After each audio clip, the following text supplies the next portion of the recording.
Hi friends, இப்போ நம்ம Pandya stores பார்க்க போகிறோம். பாண்டிய ஸ்டோர்ஸில் நம்ம பாண்டியன் மயங்கி விழுவ, ஐயோ எல்லாத்துக்கும் காரணம் நீ தாண்டி அப்படின்ட்டாங்க. புசுக்குன்னு எந்திரி பாண்டியா, கோட்டரம் கோழி பிரியாணி வாங்கி தரேன்னு ஏஞ்சிட்டாருங்க.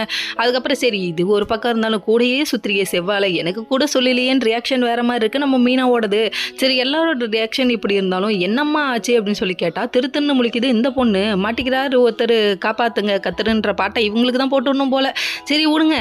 சரி இப்போ இவங்க இந்த பொண்ணு வந்து திருத்துன்னு முழிக்க, எங்கடா ஃபோன் எடுத்து பாருங்கடா, நம்பர் இதில்டா சேவ் பண்ணி வச்சிருக்கான்னு சொல்லிட்டு பேக்கெல்லாம் கொட்டுனா வெறும் சாக்லேட் கவராக வருது. இதெல்லாம் காமிச்சுதான் மைக்கிட்டான் ஆடி அப்படின்னு சொல்லிட்டு கேட்ட கேள்வி என்ன, ஆடிய ஆட்டம் என்னன்னு சொல்லிட்டு பாட்டை போட்டுட்டு இந்த அம்மாவுக்கு நிற்க வைக்கணும் போல அந்த அளவுக்கு ஆடிச்சுங்க. அதுக்கப்புறம் கடைசியில் பார்த்தா பேய் மாதிரி போன நம்ம கோமதி அம்மா, என் வாழ்க்கை எலிக்க பிறந்திருக்கேடி, எங்களை இப்படி நாசமாக்க பிறந்திருக்கேடி, எவ்வளோ நாள் அடி பேசுகிறேன்னு கேட்டதுக்கு இப்போ கொஞ்ச நாளாக தான் சொல்லிடுச்சு. உண்மையை சொல்கிறதுக்குள்ளே சுகன்யா வந்து நின்றுச்சுங்க. சரி சுகன்யாவை மாட்டி விட்டுருக்கணும், ஆனால் அதில் தப்பிச்சிருச்சு. கிஃப்டெல்லாம் வாங்கி பார்த்தா இவங்க ஃபோட்டோ கொஞ்ச நாளுக்குள்ளே ஃபோட்டோ எடுத்து ஃபோட்டோ ஃப்ரேம் எல்லாம் போட்டு வச்சுருக்கீங்களாடா, முடியலடா, அதுவும் ஹார்டின்குள்ளே ஃபோட்டோவா இருக்குடா இருக்குது அப்படிங்கிற மாதிரி ஆயிடுச்சு. அதுக்கப்புறம் இப்படியே கூடிய கெடுக்கிறேடின்னு கோமதி அம்மா அடிச்சு அடியாக பார்க்கணுமே, இன்னும் கொஞ்சம் வேகமாக அடிக்கணும், நோ ஒரு எமோஷன்ஸ் அந்த மாதிரி இருக்குது நம்ம அரசியோட ரியாக்ஷனை பார்க்க.